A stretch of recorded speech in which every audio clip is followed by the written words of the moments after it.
যে ব্যক্তি জানাজায় থাকবে তাকে 1 কিরাত সওয়াব দেওয়া হবে, আর যে ব্যক্তি কাফন দাফন পর্যন্ত থাকবে তাকে 2 কিরাত সওয়াব দেওয়া হবে। কেন?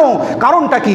যখন আপনি কবরস্থানে যাবেন তখন বলবেন এটা হচ্ছে দাদার কবর, ওটা হচ্ছে দাদির কবর, ওটা হচ্ছে নানির কবর, ওটা হচ্ছে নানার কবর। এই যে 40 দিন আগে আমরা কবরস্থ করেছিলাম, কবর দিয়েছিলাম, আজ যদি কবর খনন করা হয় দেখবেন মাংসগুলো অনেকটা পচে গেছে, কিছুদিনের মধ্যেই হাড়গুলো শেষ হয়ে যাবে। আরে আমাদের সঙ্গেই তো খেলাধুলা করতো, আমাদের সঙ্গেই তো কথাবার্তা বলতো, আমাদের সঙ্গে চায়ের দোকানে বসতো, আজ কবরস্থানের মধ্যে পড়ে রয়েছে, আজ আমাদের সঙ্গে কথা বলতে পারে না।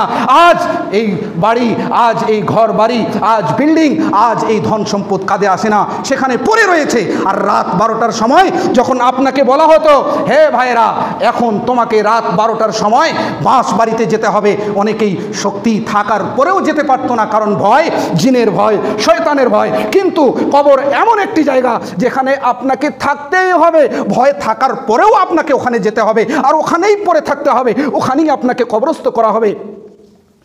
আর এমন একটা কবর যেখানে কোনো আলো থাকবে না, যেখানে কোনো বালিশ থাকবে না, যেখান অন্ধকার কবর, উপর দিক থেকে আপনার উপরে মাটি দিয়ে দেওয়া হবে, এমনভাবে মাটি দিয়ে দেওয়া হবে যদি ডাক্তাররা বলে যে এখানে আমরা অক্সিজেন ঢুকাবো বিনা তার দিয়ে, তাহলে অক্সিজেন ঢুকাতে পারবে না।